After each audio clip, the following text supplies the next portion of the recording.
Do you know how the 19th century art was influenced by the aesthetic movement? What does aesthetic movement mean? The aesthetic movement is a theory of art and literature that emphasizes the pursuit of beauty for its own sake. During the 19th century, there were a lot of artists who tried to represent a new way to express their art. They wanted to show their feelings about beauty in their works of art. Among the most famous artists related to the aesthetic movement, Oscar Wilde was one of the most acclaimed authors. Born in 1854 in Dublin, Ireland, he always was a literary genius. He was influenced by his mother's English translations about Greek books like Sidonia the Sorceress. Upon graduating from Oxford, Wilde moved to London to live with his friend Frank Miles. There, he continued to focus on writing poetry, publishing his first collection poems in 1881. The next year, Wilde traveled from London to New York City to start a lecture tour. Upon the conclusion of his American tour, Wilde returned home and immediately commenced another lecture circuit in England. At the end of both adventures, Oscar had acquired a lot of knowledge that he used in their works. That was the moment when he established himself as a leading proponent of the aesthetic movement. With a feeling for aestheticism, Wilde decided to reorganize an old-fashioned magazine, Ladies' World. He expanded the magazine coverage, where men were included too. The Irish author considered that men could be interested about what women think and feel. It is known that Oscar Wilde got married in 1884.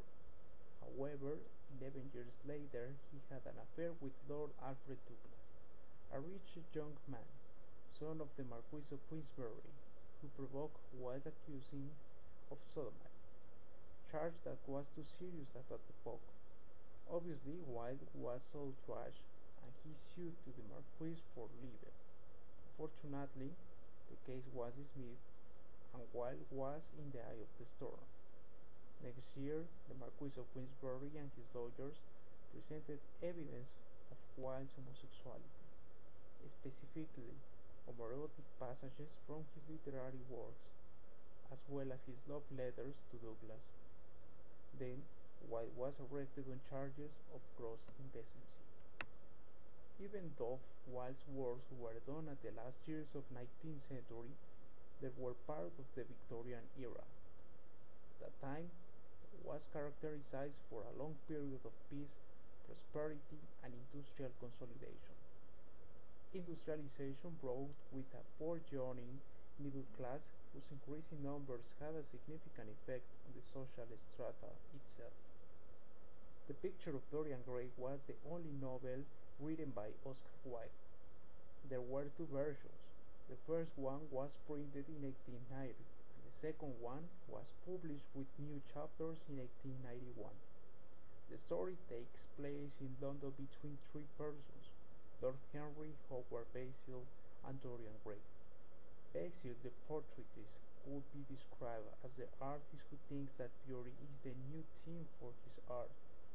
His personality is quite homoerotic because in the story he expresses his feelings about Dorian Gray. Basil is also an old man who wanted to improve his art, hoping to get new ideas in order to get that goal. Dorian Gray is the main character of the story, a young handsome boy of about 22 years old who lives alone enjoying a heritage in a big house with servants. At the beginning of the book, he behaves as an innocent teenager who has never taken advantage of his beauty.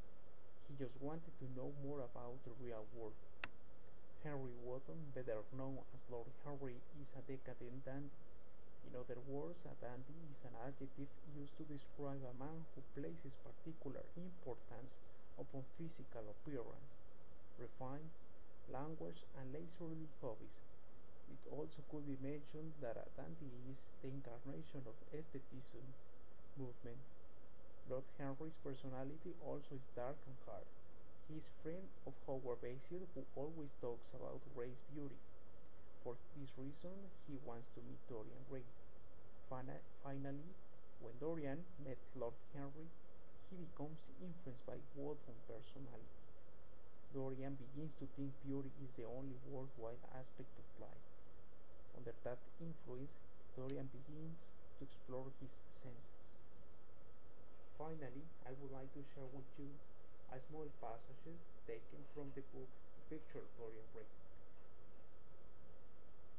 This passage is located at the end of the book and mainly describes a scene between Howard facing the portraitist and Dorian Gray when this was corrupted for his beauty.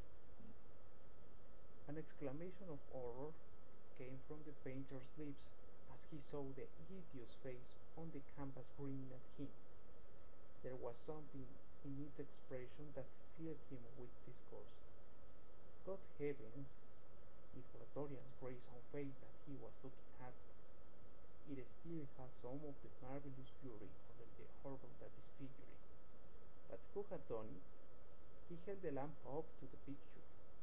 In the left-hand corner was his own name. It was his own picture. And in a moment his blood became as cold as ice.